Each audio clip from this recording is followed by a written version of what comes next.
Now, Dr. K.K. Pandey will share his thoughts on de-addiction.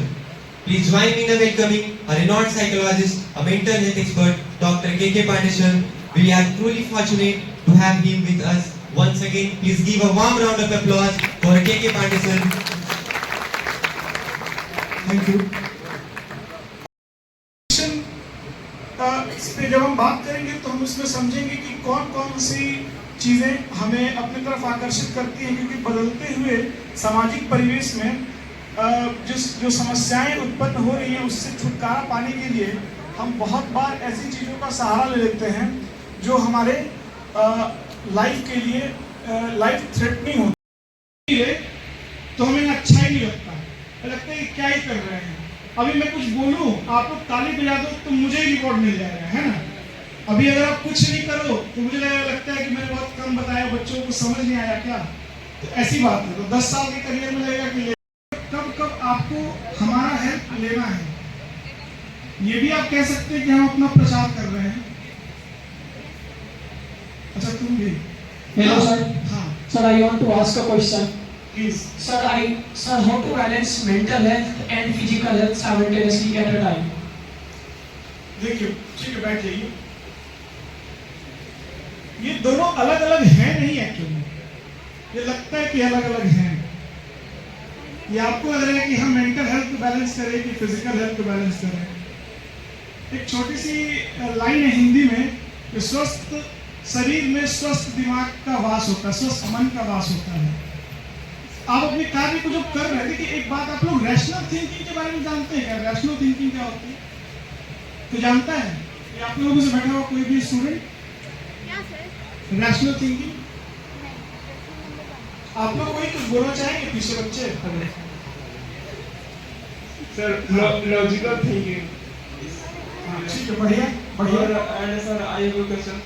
Sir मैं एक दोस्त बोला कि हाल हर्जा नहीं करता है, but I just want to clear for you that is harm hazardous का हेल्थ और नॉट। बिल्कुल, एक बात आप समझ लें, जैसे जो हम व्यक्ति हैं तो हमारा जो ह्यूमन बिहेवियर है वो रिवॉर्ड के लिए बहुत ये बना हुआ, बायोलॉजिकली बना हुआ होता है।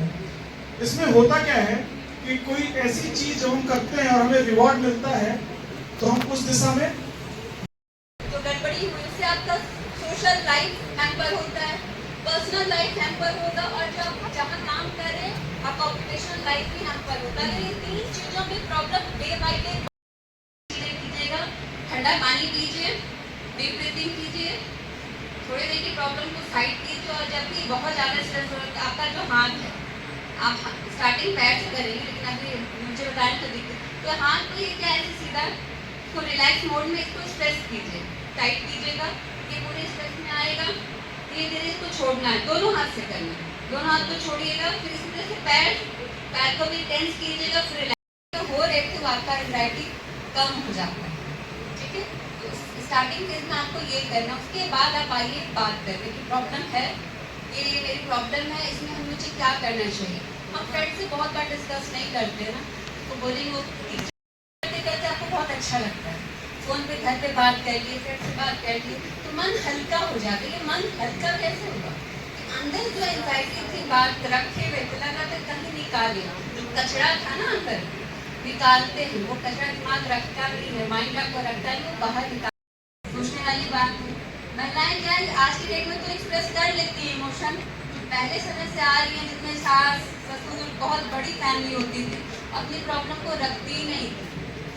अपना एक्सप्रेशन जो इमोशन होता है वो एक्सप्रेस ही नहीं करना, बैठ जाओ, एक्सप्रेस नहीं करते। जब हम एक्सप्रेस नहीं करते हमारे अंदर वो चलते रहते। भी ऐसा जो आप यूज करके अपने स्टेट ऑफ माइंड से अलग हट जाते हैं और आप बहुत आनंद की अनुभूति करते हैं। मैं ये बात फिर से रिपीट करता हूँ कि उसके इनटेक के बाद आप परम आनंद भी नहीं, परम आनंद की अनुभूति करते हैं। ठीक है, वो एडिक्टिव है। अभी आप भांग की बात कर रहे हैं, लोग इसको बता रहे हैं कि ये भगवान शंकर का प्रसाद है। These are bullshits। ठीक है, अगर आप भगवान शंकर हैं तब तो लीजिए। अगर आप अपने आप को भगवान शंकर समझ रहे हैं कि मैं हर हाल पी के जिंदा रह सकता हूँ तो आप लीजिए। आपको एक बात बता दूं कि even a single drop of alcohol is injurious for your health, for both your physical and for mental health. अगर आप भांग लेते हैं, जानते Sharing your expertise with us. If something is costing you your mental health, then it's already costing you too much. So always prepare your mental health first.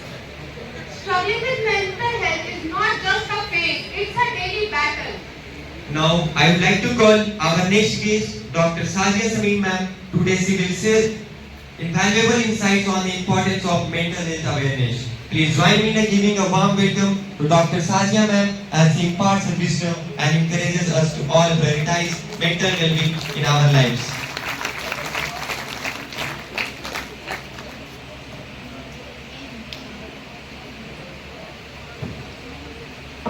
Good afternoon to all. करने वाली cancer topic के बारे में। First of all हमारा body किस चीज से बना होता है? सेल से। तो हमारे कैंसर में क्या होता है? म्यूटेशन आता है जीन से, जिसकी वजह से क्या होता है? सेल में एबनॉर्मल ग्रोथ स्टार्ट हो जाता है और ये स्प्रेड होता है different part of the body में। सबसे पहले हिना खान का नाम किसने किसने सुना है? वो किसी डिजीज से भी सफर कर रही है। किससे? कैंसर में कौन से कैंसर? ब्रेस्ट कैंसर, वो भी स्टेज 3, ठीक है। कैंसर में भी क्या होता है? 4 स्टेजेस होते हैं, स्टेज 1, 2, 3 एंड 4। हिना खान में क्या हो गया होगा? वो अनअवेयर होगी, जिसके वजह से उसको डायरेक्ट स्टेज 3 में पता चला है, ठीक है। तो कैंसर क्या है? हमारे बिहार में specially 1.4 lakh per annum cancer patient detect होते हैं, जिसमें से ट्रीटमेंट सिर्फ 30,000 का हो पाता है। और मेनली यहाँ पे मैं डिस्कस करूंगी oral cancer, breast cancer and cervical cancer. तो आप लोग सब लोग ब्रेस्ट और सर्वाइकल के बारे में अच्छे से सुनना, क्योंकि आप लोग के घर में फीमेल होंगी, माताएं बहनें, उन्हें भी प्रॉब्लम हो सकती है। तो ये बहुत सीरियस कंडीशन है। हमारे हॉस्पिटल में डेली कैंसर पेशेंट विजिट करते ही करते हैं। सबसे पहले ब्रेस्ट कैंसर। ब्रेस्ट कैंसर में क्या होता है? ब्रेस्ट के टिश्यू में कुछ एबनॉर्मल ग्रोथ होता है, जिसके वजह से क्या होता है? वो स्प्रेड हो जाता है एक्सिलरी रीजन तक और इसमें प्रॉब्लम होना स्टार्ट हो जाता है। ये मेनली क्या होता है? 55 ईयर के अबव वुमेन में होता है, लेकिन आप लोग जैसे 17, 18 ईयर, 20 इस फेज में क्या होता है? बहुत सारी फीमेल्स को ब्रेस्ट के अंदर गिल्टी फॉर्मेशन स्टार्ट हो जाता है, या एबनॉर्मल डिस्चार्ज होने लगेगा, वुंड फॉर्मेशन होता है, पस फॉर्मेशन होता है। तो अगर आप लोग में ये किसी को भी प्रॉब्लम लग रहा है, ये आप खुद सेल्फ एनालाइज भी कर सकते हो। तो अभी मैं आपको स्पीच के बाद टाइम दूंगी, आप लोग मेरे से आके मिल सकते हो, ठीक है। तो ये किन वजह से होता है? या तो हार्मोनल चेंजेस बहुत ज़्यादा आ रहा है, या फीमेल में क्या होता है? 55 अबव कॉन्ट्रासेप्टिव पिल्स बहुत ज़्यादा फीमेल लेती हैं, जो ज़्यादा 5 साल से ज़्यादा ले लेती हैं, उनको ये सब प्रॉब्लम हो जाता है। या फिर एस्ट्रोजन का लेवल बहुत ज़्यादा ले ली और उन्हें क्या होता है? ब्रेस्ट में अगर एक ब्रेस्ट में साइज और शेप चेंज हो रहा है, या कुछ भी एबनॉर्मल ग्रोथ हो रहा है, तो वो दूसरे ब्रेस्ट में भी ट्रांसफर हो सकता है। या फैमिली हिस्ट्री किसी को भी हो सकता है, किसी के घर में पहले से कैंसर पेशेंट है, तो उनमें क्या होता है? जीन ट्रांसफर होता है, जिसकी वजह से चांसेस है 15% कि आपकी फर्दर जनरेशन में भी कैंसर डेवलपमेंट हो सकता है, ठीक है। तो इस केस में क्या करना है? अपना ओबेसिटी, बहुत ज़्यादा वेट जिसका हो जाता है उसको प्रॉब्लम होता है। मेट्रोपॉलिटन सिटी में क्या होता है? फीमेल होते हैं अल्कोहल इंटेक करती हैं, ठीक है, और बहुत ज़्यादा हार्मोनल थेरेपी, रिप्लेसमेंट थेरेपी कराती हैं, जिनकी वजह से उन लोगों को ये प्रॉब्लम होता है। हिना खान में भी यही केस हुआ, स्टेज 3 में जाए उनको डायग्नोज हुआ, जिसकी वजह से क्या होता है? आपको सीवियर कंडीशन है, लेकिन हम लोग क्या करेंगे? प्रिवेंट करेंगे। पहले अगर आप लोग में किसी को भी ये सब चीज़ें दिक्कत हुई, या तो मेंस्ट्रुअल साइकिल में इरेगुलरिटी आ रहा है, प्रॉब्लम आ रहा है, तो होता है। ब्रेस्ट कैंसर में क्या होता है? हमारा 2 जीन रिस्पॉन्सिबल होता है, BRCA1 एंड BRCA2, जिसमें क्या होता है? अगर आपको चेंजेस आएगा तो वो ब्रेस्ट कैंसर होने के चांसेस हैं, ठीक है। हमारा नेक्स्ट टॉपिक है सर्वाइकल कैंसर। सर्वाइकल कैंसर मतलब ये मेनली होता है human papilloma virus, mainly 16 and 18 की वजह से हमारा सर्वाइकल कैंसर होता है। इसमें क्या होता है? मेंस्ट्रुअल साइकिल के वक्त एक्सेस ब्लीडिंग हो जाता है, या फिर आपका मेंस्ट्रुएशन टाइम पे नहीं आ रहा है, वाटरी डिस्चार्ज बहुत ज़्यादा हो रहा है, एब्डोमिनल पेन हो गया, तो ये सब की वजह से सर्वाइकल कैंसर होने का चांसेस है। इसमें क्या होता है? आपको टेस्ट होता है, पैप स्मीयर टेस्ट होता है, जो हर 3 साल 2 साल पे करवाना चाहिए, क्योंकि हमारे यहाँ क्या हो रहा है? बहुत सारे पेशेंट आ रही है जिनको सर्वाइकल कैंसर का प्रॉब्लम हो रहा है, और मेनली इनका बेसिक रीज़न क्या होता है? जीव कंप्लेन कि मेरे अंदर से बहुत ज़्यादा वाटरी डिस्चार्ज हो रहा है, या हमारा बहुत ज़्यादा क्या होता है? 55-45 के बाद मेनोपॉज स्टेज आता है, बट उनका 10 साल 15 साल बाद वापस ब्लीडिंग स्टार्ट हो जाता है। तो ये सब केसेस में क्या होता है? ये सर्वाइकल कैंसर का सिम्टम्स है, ठीक है। इसमें क्या होता है? कुछ टेस्ट होता है, तो तो वो हम लोग करते हैं। अगर किसी को भी आपके घर में भी प्रॉब्लम है या फिर दिक्कत हो रहा है तो आप हमारे यहाँ आ सकते हैं, हम लोग टेस्ट करेंगे। To guiding you for our betterment, you can also ask the question by writing it on a page if you don't want to disclose it. So you can ask the question. Our experts are here to answer you.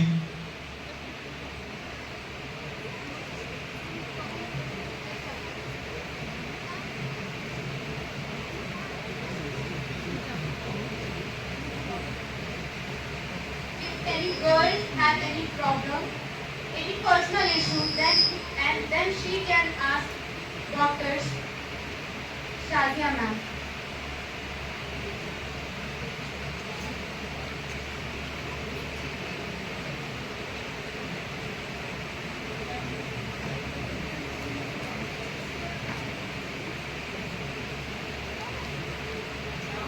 Feel free to ask. Ask your question. Ma'am over thinking को कैसे कम कर सकते हैं?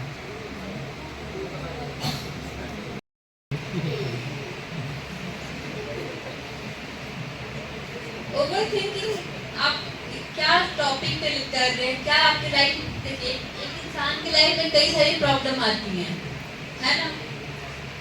बहुत सारी चीजें चल रही होती हैं, स्कूल कॉलेज घर परिवार बहुत सारे, जिसके बारे में हम सोचते रहते हैं। तो बेकार की चीजें जो आपके ऊपर हावी होते जा रही, ओवर होते जा रही है, आपका ओवर थिंकिंग आपके बिहेवियर में भी दिखने लगता है। उसको ओवरकम करने के लिए आप एक पेपर पे लिखिए। सबसे अच्छी चीज है कि आप उसको लिखिए कि ओवर थिंकिंग जो हो रही है किस टॉपिक पे हो रही है, जिस टॉपिक पे हो रही है क्या वो रियलिस्टिक है, रैशनल है या नहीं। जब आप उसको लिखेंगे आप खुद से क्वेश्चन कीजिए कि जो मैं सोच रहा हूँ क्या इस पे सोचना सही है या नहीं। इसके लिए हम हेल्प किससे ले सकते हैं, बात करें किसके लिए सोच रहे हैं। अगर बहुत बार होता है किसी पर्सन के लिए हम ओवर थिंकिंग करते हैं, वो प्रोटेक्टिव हो जाते हैं, तो क्या वो इंसान वैसा ही है जैसा मैं सोच रहा हूँ। आप खुद से क्वेश्चन जब करते हैं तो आपको सोल्यूशन खुद ही मिलने लगता है। अगर कुछ है आपका ओवर थिंकिंग किसी टॉपिक पे तो आप बताइए। कोई सा भी रिलेटेड, जैसे फैमिली प्रॉब्लम है या फिर स्टडी के लिए भी है, वो उसी रिलेटेड। हाँ, जब हमारे लाइफ में आता है कि पढ़ाई करनी है, ये सबको पढ़ाई करनी है, हम लोग क्या करते हैं सोचते रहते हैं पढ़ना है पढ़ना है पढ़ना है, लेकिन पढ़ना है लेकिन हम तरीका तो बनाते ही नहीं है। पढ़ना है एक तरीका रूटीन बनाना होगा, हम काम नहीं करते, वर्क नहीं करते, सिर्फ प्रॉब्लम पे ही फोकस होते, प्रॉब्लम है लेकिन उसे बाहर निकालने के लिए रास्ता क्या है, एक स्ट्रक्चर तैयार करना होगा। विदाउट स्ट्रक्चर प्रॉब्लम ही रहेगी। जब हम स्ट्रक्चर तैयार करते हैं तो आपको सोल्यूशन भी निकलने लगता है ना। तो पहले प्रॉब्लम लिखिए कि प्रॉब्लम है दिस एंड दैट, क्या है, इसके लिए क्या करना है, पढ़ाई करनी है, एग्जाम देना है, मेरी तैयारी कितनी है, कितना पढ़ना है, कितना किस पे फोकस होना। बहुत सारी लाइफ में अनयूजुअल चीजें भी होती हैं, क्या इस टाइम पे अनयूजुअल चीजों पे फोकस करना है या उसको अभी साइड रखें। जब एग्जाम आता है तो बहुत सारी चीजें चलते रहती है, दोस्त से बात करना है, फैमिली इशू आ गए, घर में कोई लोग आ गए, लेकिन अगर मेरा मोटो है पढ़ना तो हम सब चीजों को साइड करेंगे। ओवरथिंक दिमाग है, दिमाग में ऐसा नहीं कि कभी खाली रहता है, आपका माइंड में हमेशा चीजें चलती रहती है, यूजुअल भी अनयूजुअल मोरल इमोरल भी चलते रहता है। तो आपको उसको क्या करना है, फिल्टर करना है। अब जब चाय पीते हो तो चाय पत्ती के साथ चाय तो नहीं पीते हैं ना, पी लेते हैं, नहीं पीते, तो आप एक फिल्टर रखते हैं, उसको छाने कि हमें सिर्फ चाय मिले, चाय पत्ती नहीं। जब चाय पत्ती के साथ जब चाय पीते तो चाय का टेस्ट कड़वा लगता है।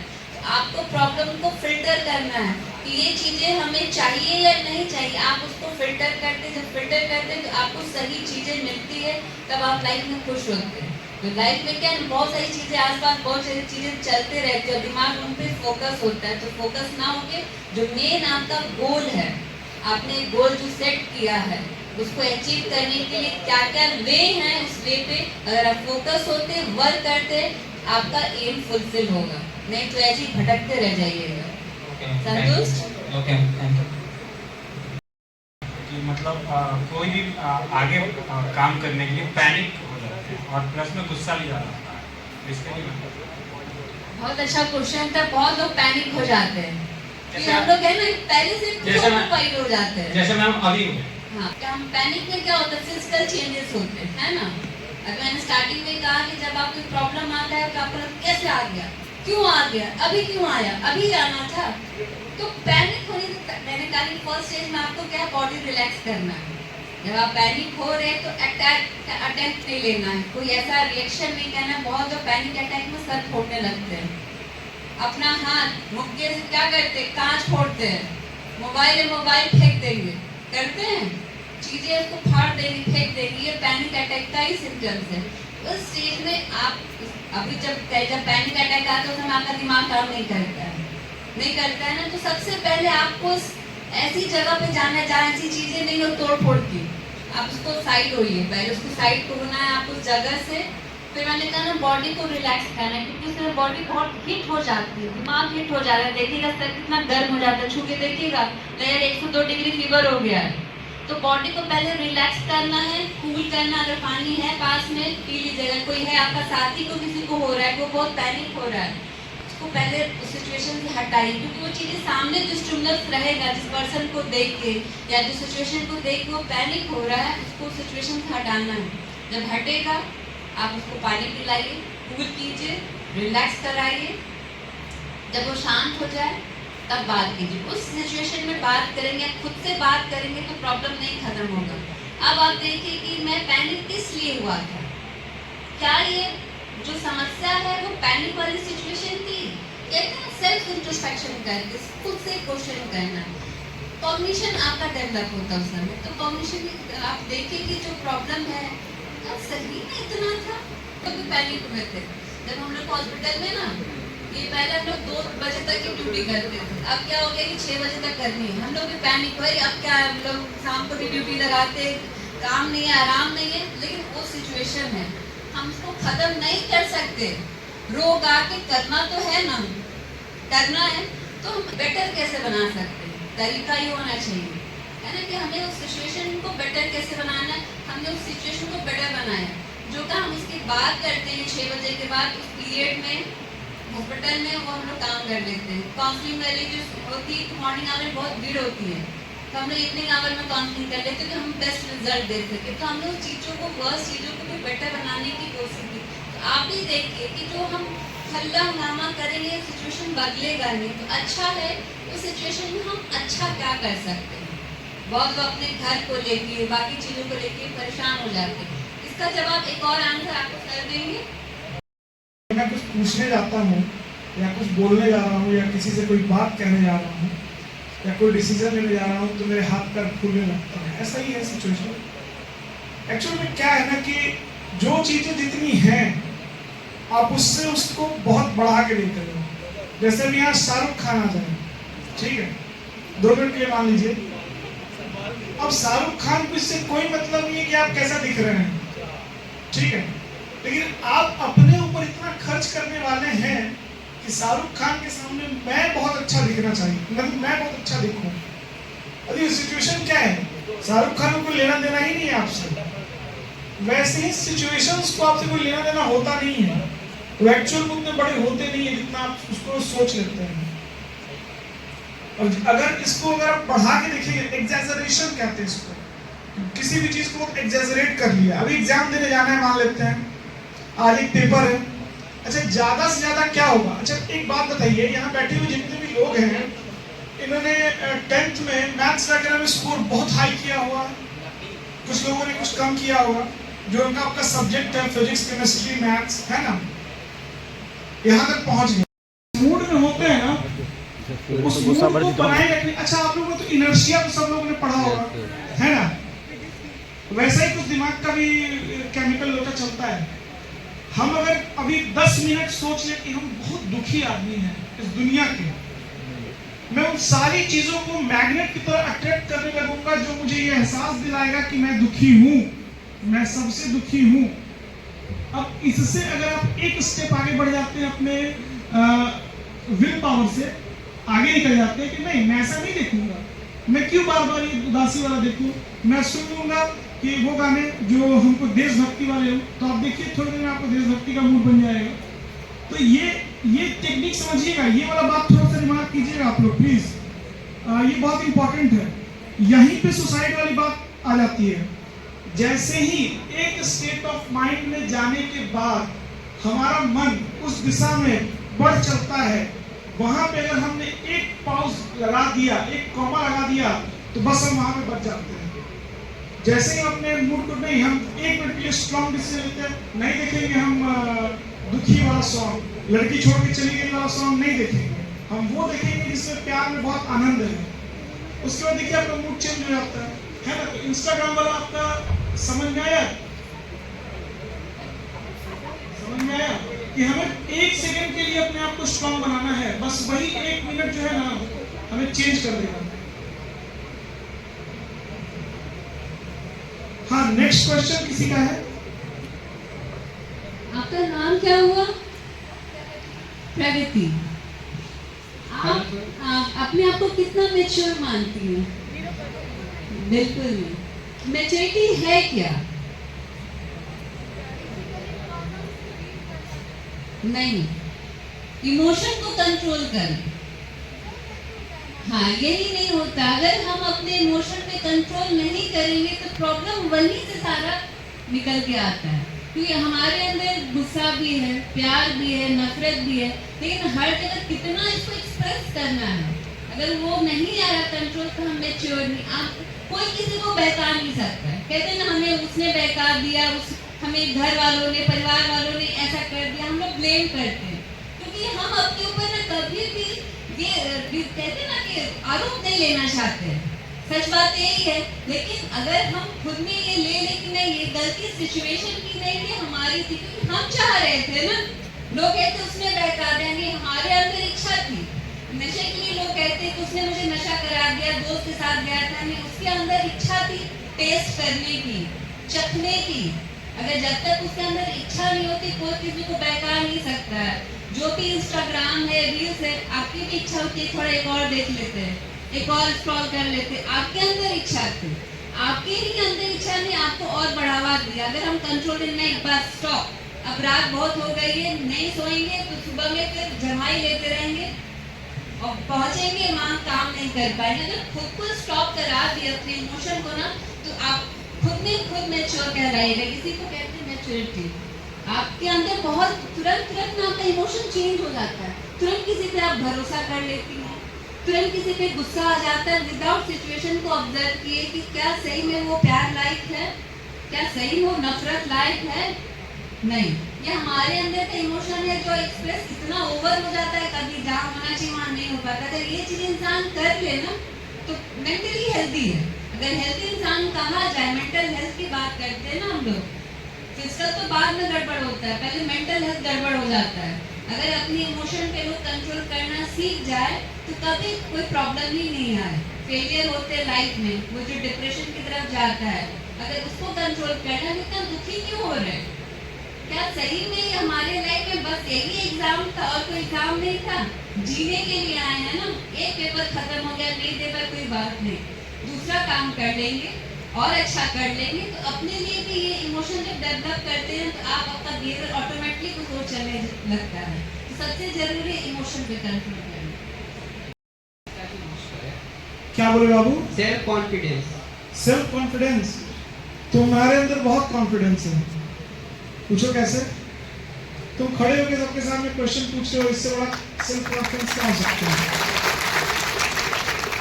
एक्चुअली क्या है ना कि मैंने क्या बोला, कई सारे वर्ड से ना भटकाव हो रहा है आज के समय में। अब बोल दिया सेल्फ कॉन्फिडेंस इसमें कमी है। भाई साहब, ऐसा कुछ नहीं है।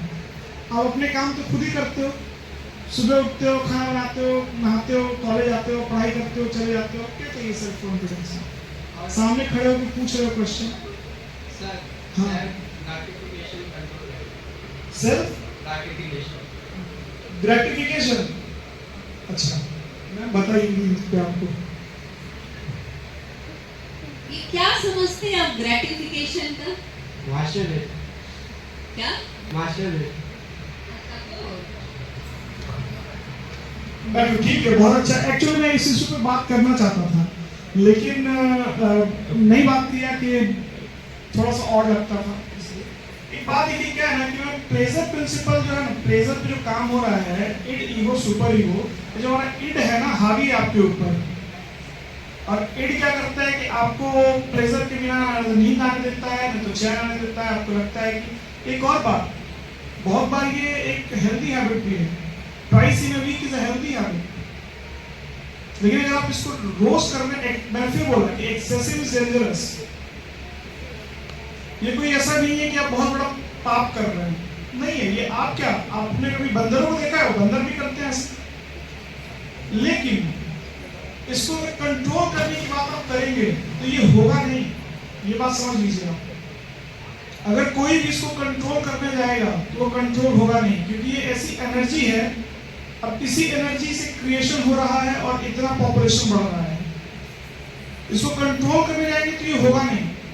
बस इसके प्लेजर को का जो आपको जितना मजा आ रहा है ना, उसमें थोड़ा सा समझ आपको बढ़ाना पड़ेगा कि जो मजा हमको उस करने में, उतना टाइम वेस्ट करने में आ रहा है, क्या उतना मजा मैं आने वाले समय में जल्दी से अचीवमेंट करके फिर आगे अपने लाइफ को सेटल करके दूसरे तरह से मजे को ले सकता हूँ। जैसे अगर आप एक बात एक क्लियरली समझिए, मास्टरबेशन करने के लिए आप जब करते हैं, आपका एक मूड बनता है। आप रात के समय जनरली लोग करते हैं, तो आप आधे घंटे 45 मिनट आपने मूवीज देखी, पॉर्न मूवीज देखी, उसके बाद आपने इस तरह से ये सारी चीजें की। अब देखिए कि वो जो 45 मिनट, 1 घंटा 1.5 घंटा आपका वेस्ट हुआ, इसमें आपका जो सोने का समस्या है, आप ये समझ लीजिए बात को, ये जो आपका सोने का समय है, जो 11 बजे के बाद से जो बॉडी आपकी हील होती है, वो खत्म हो गया, क्योंकि 11 बजे के बाद ही जनरली होता है। अब उसमें क्या होता है कि 11 बजे से 3 बजे के बीच में जो बॉडी अपने आप को रीबिल्ड कर रही है, अपने आप को प्रोटेक्ट कर रही है, वो समय आपने गवा दिया। तो आपको ये समझना है कि छोटी सी चीज करके जो हम मजा ले रहे हैं, इसके लिए हमें अपने आप को कम से कम फालतू चीजों में डालना है और अपनी बॉडी को खराब करना है, क्योंकि एक समय के बाद ये बॉडी कमजोर हो जाएगी, और कमजोर होने के बाद जो रियल मजा है वो इस ये जो ऐसे ये जो सोच रहे हैं हम, ख्यालों में जो चीजें बना रहे हैं, उससे बेहतर चीजें हम खत्म कर रहे हैं अपने इस तरीके से। तो इस परिणाम को पहले समझ लीजिए और फिर इस पे आप काम कीजिए। जब भी आप ये करें तो उसमें अपने आप को 5 मिनट के लिए रोके, उठे, कोई ऐसी मूवी देखना स्टार्ट करें जिसमें आपको मनोरंजन हो, या फिर आप पढ़ाई कर रहे हैं तो पढ़ने बैठ जाएं, और फालतू की चीजों को अपने साथ आपके साथ नहीं करें, क्योंकि कई तरह के इस एजेस में ना बच्चों के पास गलत इंफॉर्मेशन होते हैं। मैं जो टॉपिक पे बात कर लेता हूँ कि एक लड़का आता है, वो अपने आप को बोलता है कि मैंने तो ये चीजें इतनी बार की है ना, तो मैं बहुत स्टर्ड हूँ। भाई साहब, ये गलत बात है। जो अगर बच्चा ऐसा बात बोल रहा है, वो आपको दिशा भ्रमित कर रहा है। ऐसी चीजें हैं नहीं जितना वो बता रहा है, ठीक है। तो इस तरह की चीजों से ये चीजें बढ़ती हैं। जब हमें लगता है कि फलाना जो है वो ज्यादा चीजें कर रहा है, ज्यादा हमसे एंजॉय कर रहा है, अभी पूरी लाइफ देख लिया, मैंने नहीं किया, फिर डिप्रेशन, एंजाइटी और इस तरह की चीजें करना आप स्टार्ट करते हैं। तो इस पहलू पे थोड़ा सा समझ को बढ़ाएं कि जो बगल वाला बोल रहा है वो 100% सत्य है, ऐसा है नहीं। तो इस तरह से आप सोचेंगे, इस तरह से आप अगर व्यवहार को परिवर्तन करेंगे तो आपके साथ में जो सेल्फ ग्रेटिफिकेशन आपने अगर पहले खोजा है शब्द, ये आप कर पाएंगे। मतलब इच्छा, आपकी इच्छा हुई करने की, यही आप जानना चाह रहे थे ना। आप इसको कंट्रोल भी कर सकते हो। पहले के समय में क्यों मोरल वैल्यू पे क्यों ध्यान दिया जाता था? सबको पता है कि एक एज आएगा जहाँ पे लोग इस तरह की हरकतें करेंगे, इसलिए पहले के एज में 15-18 में शादी कर दिया जाता था। अब के एज में क्या शादी का क्या होता है, उम्र बढ़ा दिया गया। तो जरूरी है इस एज में ना आप अपने आप को बिजी रखिए। बिजी नहीं रखिए तो जो खाली दिमाग होता है ना, बेकारी का काम करता है, यही सब कामों में एंगेज होता है। या तो आप नशे की तरफ जाइएगा, प्रॉन फिल्म देखिएगा, यही सब आप लोगों की चीजें चलती रहेगी। इसलिए अपने आप को क्रिएटिव वर्क में बिजी रखेंगे तो फालतू चीजों में दिमाग नहीं जाएगा। अगर एक बार लालच आ गया ना, ये चीजें अच्छी लगती, कोई भी जब अच्छी चीजें लगती है हम उसको बार बार करना चाहते हैं, तो लालच में नहीं पड़ना, चाहे ये फिजिकल लालच हो या मेंटल लालच हो या आपका मेटेरियलिस्टिक लालच हो, अगर जहाँ लालच आया कंट्रोल नहीं हुआ तो प्रॉब्लम क्रिएट होगा। तो लग रहा है कि ये चीजें बहुत ज्यादा हो रही है। अपने रात का टाइमिंग मोबाइल, सबसे पहले एक रूटीन बना लीजिए, रात में आप मोबाइल नहीं देखेंगे, क्योंकि जब मोबाइल देखने बैठते हैं तो आपको लगता है थोड़ा और देख ले, थोड़ा और देख ले, तो आप टाइम बना लीजिए 9 बजे के बाद मोबाइल आप यूज नहीं करेंगे। तो एक लाइफ में डिसिप्लिन होना चाहिए। क्या है आज की लाइफ में ना हमारा कोई डिसिप्लिन नहीं है, ना सोने का, ना उठने का, ना जाने का, ना आने का। अगर ये लाइफ में डिसिप्लिन नहीं रहेगा तो आप भटकाव की तरफ भटक जाएंगे। इसलिए घर में पहले क्या परिवार बड़े होते थे तो डिसिप्लिन होता था। अब फैमिली छोटी हो गई और फैमिली के लोग क्या हो, प्रोफेशनल लोग ये जॉब में चले गए हैं, तो कोई देख नहीं रहा है कब आ रहे हो कब जा रहे हो। तो रूटीन नहीं रहने से हम क्या होते हैं, भ्रमित हो रहे हैं। तो एक लाइफ में डिसिप्लिन, एक रूटीन लाएंगे तो लाइफ स्मूथ चलेगी। और किसी का कोई सवाल है या ये स्टॉप कर दिया जाए? अगर ये बहुत ज्यादा समस्या आपके साथ है तो आप हॉस्पिटल आ सकते हैं, हम आपको कुछ मेडिसिन प्रिस्क्राइब कर देंगे, उस मेडिसिन से आपकी इच्छाएं कम रहेंगी।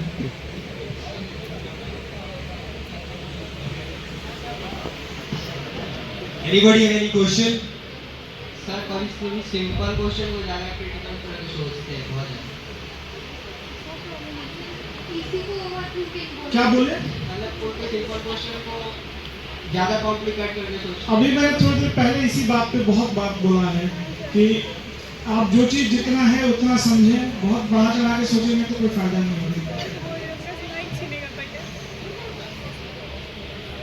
सर स्ट्रेंजर्स लोगों से बात करने में बहुत दिक्कत होती है और सर अपने से बड़े लोगों से बात करना बहुत घबराहट होती है। और सर ऐसी बात कि अपॉर्चुनिटी मिलने के बाद हम और ज़्यादा घबराहट होते हैं, उनके साथ बैठने में घबराहट होती है। आप ग्रुप डिस्कशन करें, लोगों के साथ मिले। सर वो अपने से जैसे कि वॉइस हुए ये सब तो अच्छे से बात कर पाते हैं सर। एक चीज़ करें, अब हमसे थोड़ी देर बाद मिलिएगा, ठीक है?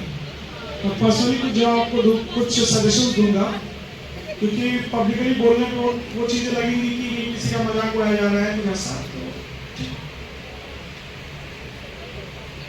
और भी क्वेश्चन है? किसी और की कुछ क्वेरी है? आप लोग भी काफी थके होंगे तो देख लेते हैं। Hello sir. हाँ बोलिए सर। जैसे कि आपने बोला कि इमोशन पर कैसे कंट्रोल किया जाए। भाई साहब, इतना कंट्रोल क्यों करना है इमोशन पे? इमोशन पे कंट्रोल क्यों करना है? Necessary sir.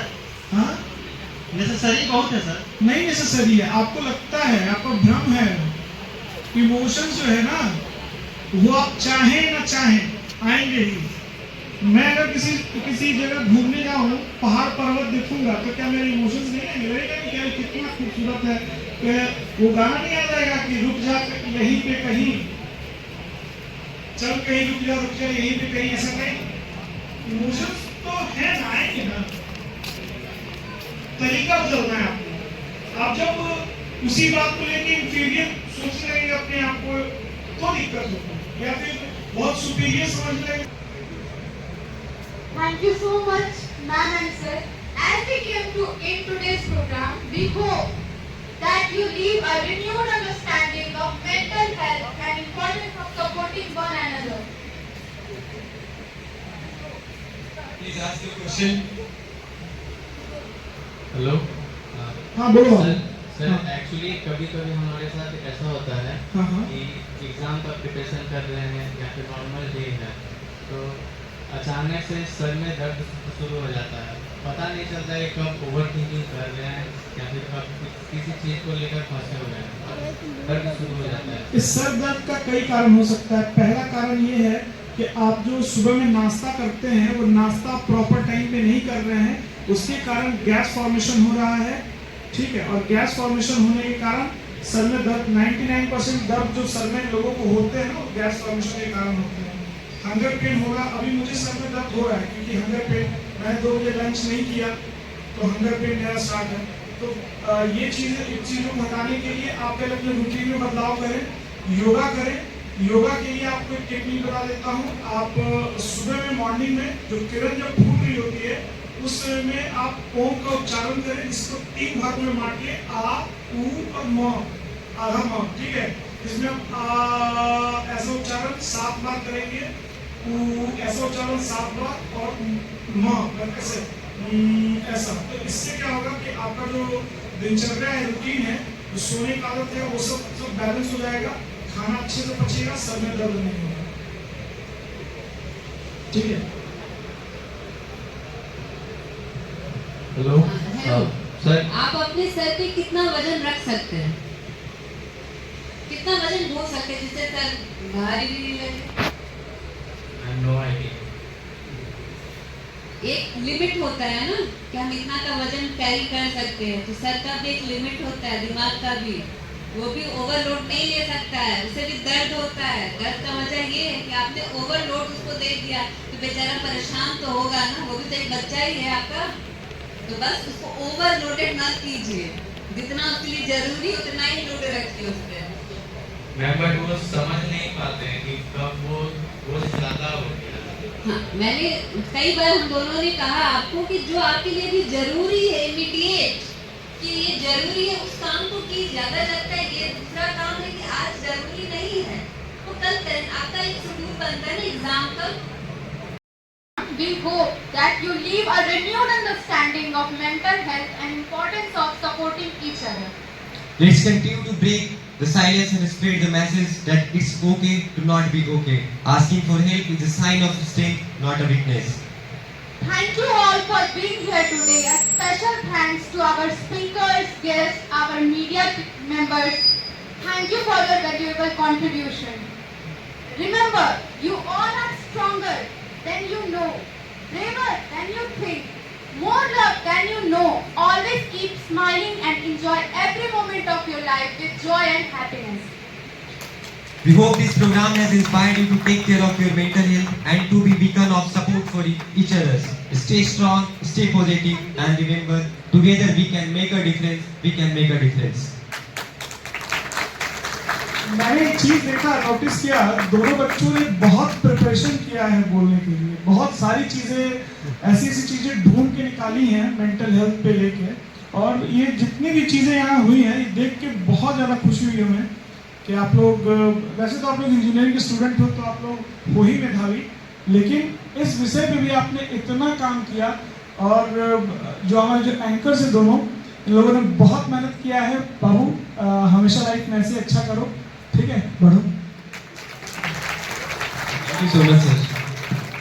A big thanks to our speakers, our media coordinators, especially our event organizing team, Surbhi ma'am and Gautam sir.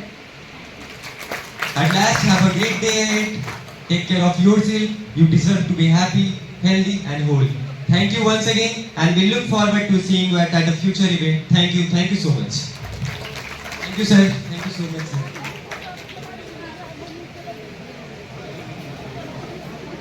अब खत्म बात। दोबारा बोलेंगे।